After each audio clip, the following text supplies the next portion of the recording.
Say hi to everybody. Hi, everybody. Yay, Ginger. You know, I woke up today feeling overwhelmed, like I just didn't feel like doing anything, and I knew I had to get some work done, and so I just was like dreading it and I didn't feel like it. And then about an hour later, I was doing some task that I thought would be annoying, but turned out it wasn't super annoying. I was cleaning the kitchen, but I was kind of enjoying myself while I was doing it. And I was like, hey, wait a second, sometimes the dread is worse than the reality. And also on top of that, sometimes my attitude totally determines how much I will enjoy something. I took a second and tried to sort of rework my attitude into a more grateful place where I was thinking, you know what? I'm lucky that I have today to get on top of things, to get some things done. And honestly, I have a lot of things in my life to be grateful for. And I started ticking through the things that I am grateful for, and it really improved my mood. And I know at this point, gratitude is almost a cliche, like you hear that all the time.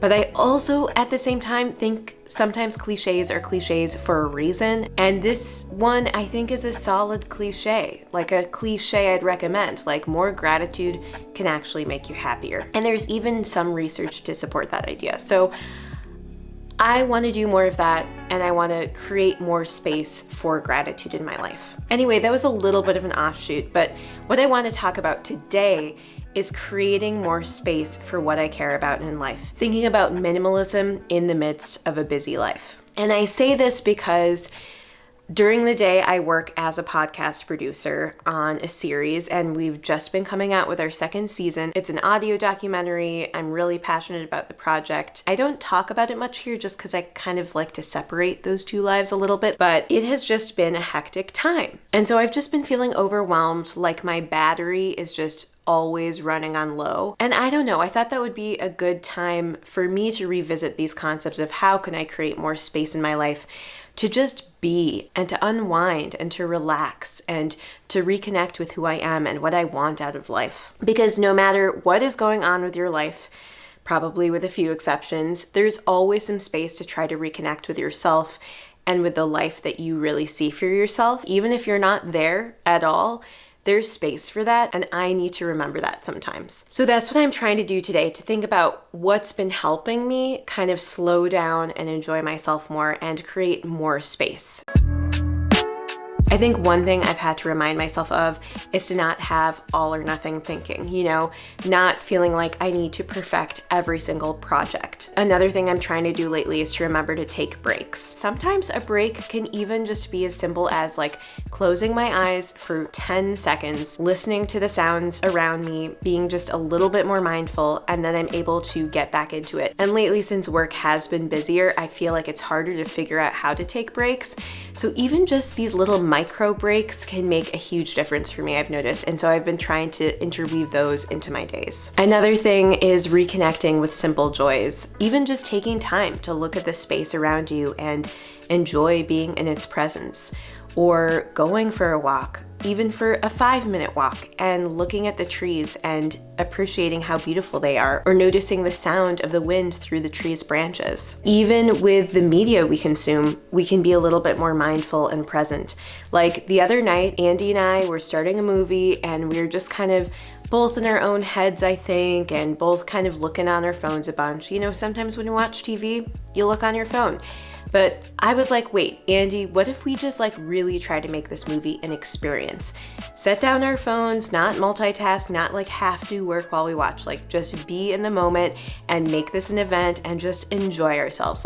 Put all those worries and stressors on the shelf for just an hour and a half and enjoy this movie and each other. And so we did that, and it was really fun. We watched a comedy and we were rolling on the floor laughing practically. So I think sometimes just being present with even some of the simple things that you might do anyway can really help boost your mood. At least that's been the effect I've found.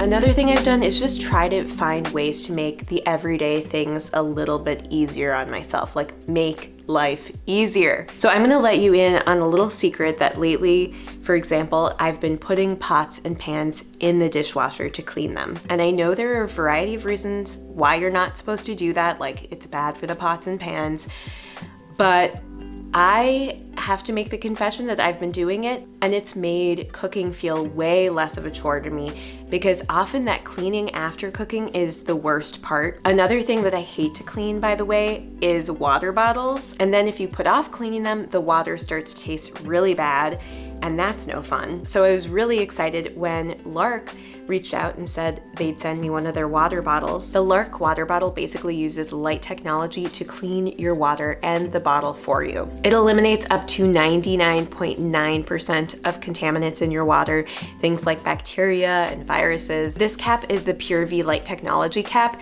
where basically just push the top of it, it lights up as it uses the light technology to clean the inside of the bottle, but it also automatically does it for you every 2 hours. And then on top of that, what you can do if you want is use their filter. So this filter is the system that takes out pollutants like chlorine, lead, heavy metals, mercury, all the bad stuff you don't want to be drinking. What's really important to me too is that this water bottle can keep your water cold for up to 24 hours and your water hot for up to 12. So if you're interested, I'd encourage you to check out the link in the description box below. Anyway, thanks to Lark for partnering with me, and I'm just gonna keep rolling with the video. But that is part of the whole idea of just finding ways to make life a little bit easier. Another thing that's helped me during this busy time is going back to basics.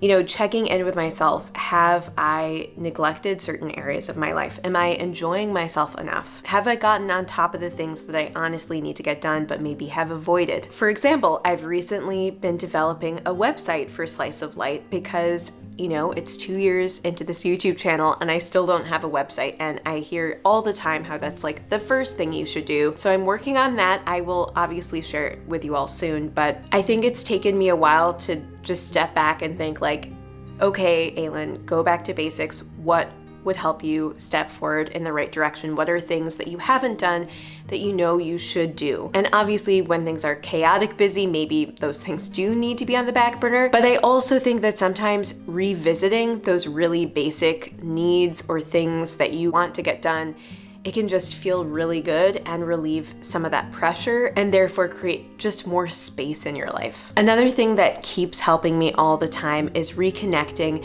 with why I followed the path that I'm following in the first place. And one of the easiest ways to do that for me is to just think back to how I felt when it was all new and fresh and how excited I was. And I think trying to channel some of that excitement back into my work really helps me stay focused and keeps the momentum moving forward. Now, I'm lucky in that I absolutely love my job, but even if you hate your job, at some point you picked that job and you were probably excited about it or at least appreciative of getting that job in some way. And I think sometimes reconnecting with that past self can help propel us forward. And I say that in terms of work, but I also think about that in other areas of life.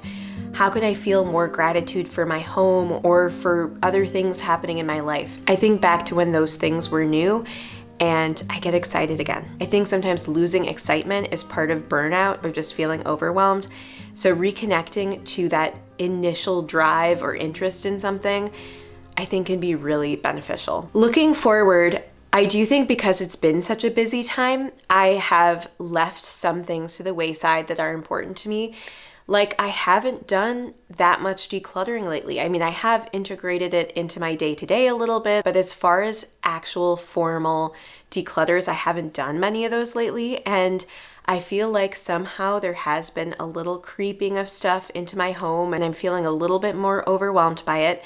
And so I was checking in with myself recently and just thinking how, maybe it's time to go back through some areas in my life where I think I could declutter a little bit more. And so that's something I kind of want to tell you all to get excited about if you're interested, that is, that I'm planning to do some more declutters in the future and share them with you on videos. And that's also something that was requested on Instagram. That was probably the most popular response when I asked for ideas for the channel. So I'm going to try to do that. and do more declutters and bring you along. So anyway, that's just my chat with you during this busy time. I don't have all the answers. Honestly, it's been stressful, but I honestly think that all of these strategies have helped me, and I'm trying to just refocus on taking breaks, creating more space, slowing down, not feeling like I need to rush through everything, and moments of mindfulness. All those things are helping me to refocus and reinvigorate my motivation. That's really all I have for you, but thank you so much for spending this little bit of time with me, and I hope you have a wonderful rest of your day. Bye.